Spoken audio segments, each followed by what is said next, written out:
what did we used to believe on how you physically built a startup? What was the process we used?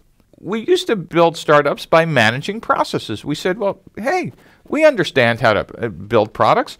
We build them exactly like we build them in large companies. We hire product managers, and we do something called waterfall engineering, which I'll explain in a second, which basically are step by step by step. In fact, what we used to do is we used to draw this diagram on napkins. We used to say, well, you come up with a concept, then you raise some seed funding, and then you go into product development, and then you have alpha test, beta test, and first customer ship. What could be wrong with that? That's, in fact, for 30, 40 years, this was the canonical model for how to build startups.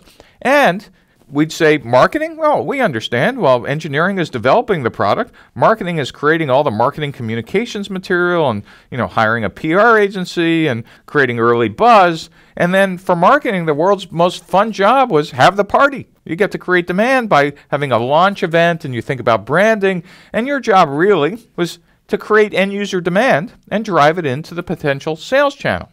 For sales, what that meant is, unless the VP of sales was a founder, you tended to hire them around the time engineering was saying, we're in alpha and beta test, and they were going out and starting to hire their first sales staff, and they were looking at your 5-year revenue plan, and since it was obviously came from a burning bush and it was the word of God, they were just going to execute that plan. Why? Because it said so, and you said so, and if you had investors, they said so. There might not be any facts behind it, but there it was. It was the spreadsheet.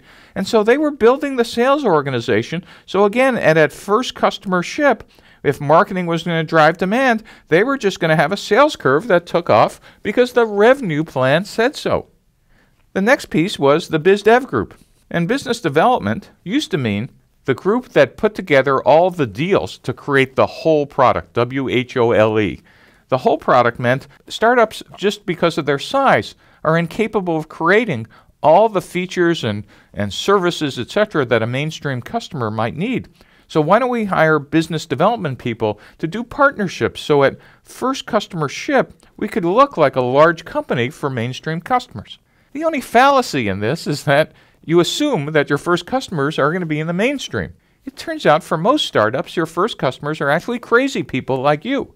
And so therefore, creating this entire cloud of deals are actually useful a year after first customer ship, but in fact, just get in your way on day one. The other piece is engineering. And engineering, how simple could that be? It was understood. We did exactly what we did in large corporations. You wrote a market requirements document, then engineering shut their doors, rolled up their sleeves, and went into waterfall engineering, which we'll describe a little later. You hired a QA department. Then at the end, finally when it was all done, you hired a tech pubs department, and all the product was ready to go in version 1.0, all the features at one time at first customer ship. And this, for 30 or 40 years, was the way we thought about startups. There can be no other way. This is how we manage the process. We now know this is just simply wrong. And I'll explain to you what we're going to do instead.